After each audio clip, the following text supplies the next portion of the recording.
You probably wouldn't be opposed to having some extra help around the house, but how would you feel about a robot taking on your chores? I want to introduce you to Neo. This is the latest creation by a tech company, 1X. It's billed as the world's first consumer-ready robot designed to transform life at home. Oh, making coffee. The company says Neo can complete the tasks you see there, opening doors, folding laundry, tidying spaces. And I'll reiterate, making your coffee. I seen this robot. Apparently it's 20 grand. And when I saw it on a different video, it was having a hard time putting glass in the dishwasher, doing basic tasks. So if this is the updated version, I want to see what it can do now, because it's $20,000. It better be able to do a lot other than just make my coffee. It's available now for pre-order.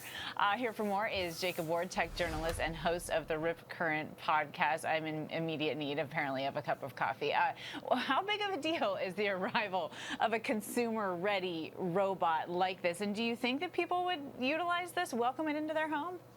Some people, for sure, if they got the money. A revolution in terms of what a robot can do. I was once the editor-in-chief of Popular Science back before 2013, and back then, you know, just a single digit of a robot's hand would cost what the sticker price of this thing is going to be, which is about $20,000. $20,000.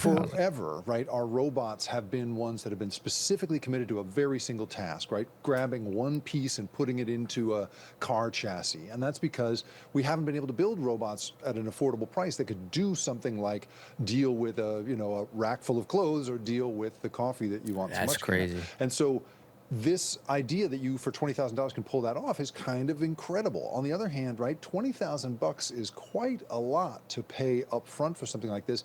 And the company says that it's going to need human operators to teach certain tasks to the robot remotely, because it's not always going to know your coffee maker or how to get a few dishes into your dishwasher. Okay, so this is about what I thought.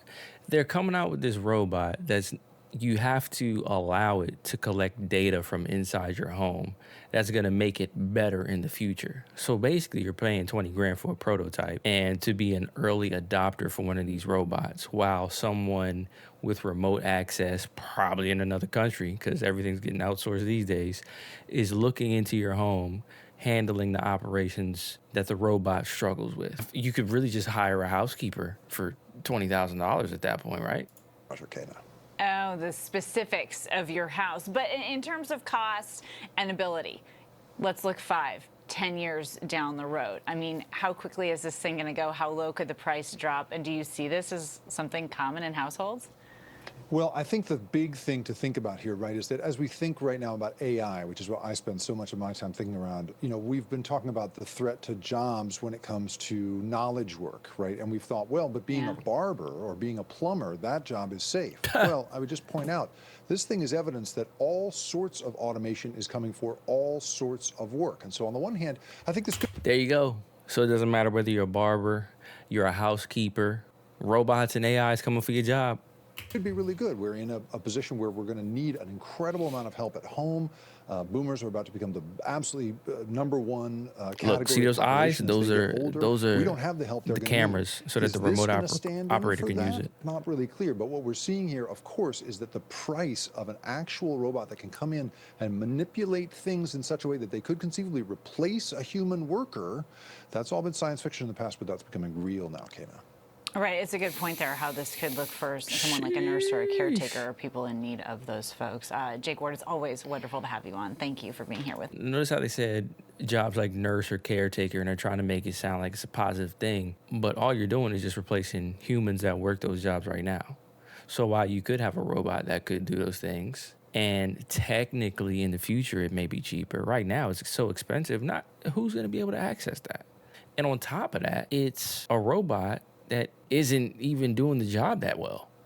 You have to have a remote operator to get it to do what it's supposed to do. So I don't know, 20 grand, that's a whole lot of money for a prototype. This just shows you what direction we're headed in.